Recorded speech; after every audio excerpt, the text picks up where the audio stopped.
নমস্কার বন্ধুরা, আশা করি সবাই ভালো আছেন।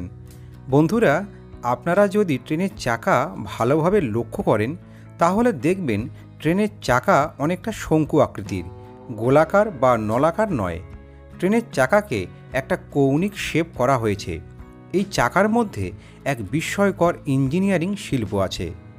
বন্ধুরা, এর আগের ভিডিওতে আমি আপনাদের বলেছিলাম ট্রেন কিভাবে বাঁকেতে ঘোরে। সেখানে আমি ডিটেলসে বলেছি যে একটা ট্রেন কিভাবে বাঁকেতে ঘোরে।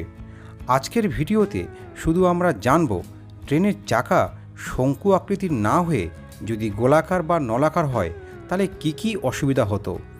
এছাড়া হুইলকে যদি অ্যাক্সেলের সাথে ফিক্সড না করে কেবলমাত্র হুইল ঘোরে আর অ্যাক্সেল ফিক্সড থাকে বগির সাথে, তাহলে কি প্রবলেম হবে। যদি আপনাদের এই ভিডিও ভালো লাগে তাহলে ভিডিওটিকে একটা লাইক করবেন, আর এরকম ভিডিও দেখতে চাইলে চ্যানেলটিকে প্লিজ সাবস্ক্রাইব করবেন। তাহলে চলুন আজকের ভিডিও শুরু করা যাক। বন্ধুরা, ট্রেনের চাকাগুলো এক নজরে দেখলে নলাকার বা গোলাকার মনে হতে পারে, কিন্তু সেগুলো সূক্ষ্মভাবে শঙ্কুময়। ভেতরের প্রান্তের তুলনায় বাইরের প্রান্ত সামান্য বড় হয়।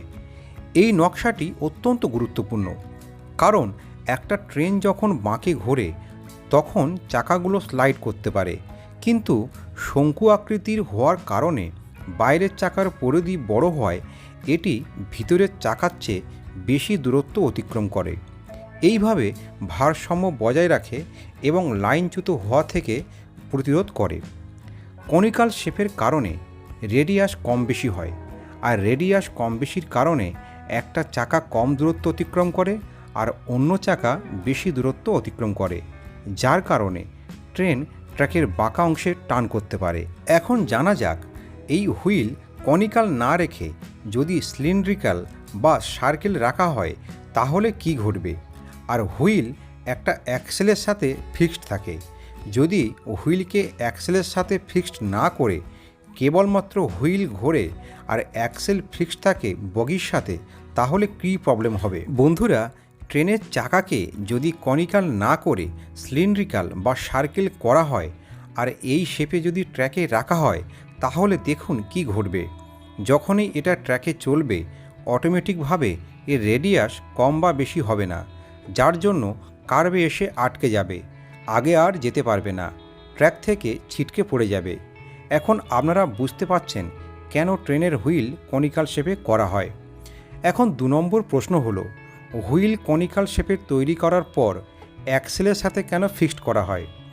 দেখুন, যদি অ্যাক্সেলের সাথে ফিক্সড না করা হয় হুইল আলাদাভাবে চলতে থাকে আর অ্যাক্সেল বগির সাথে ফিট করে দেওয়া হয়, ট্রেন হুইল তখন ফ্রি হয়ে যায়।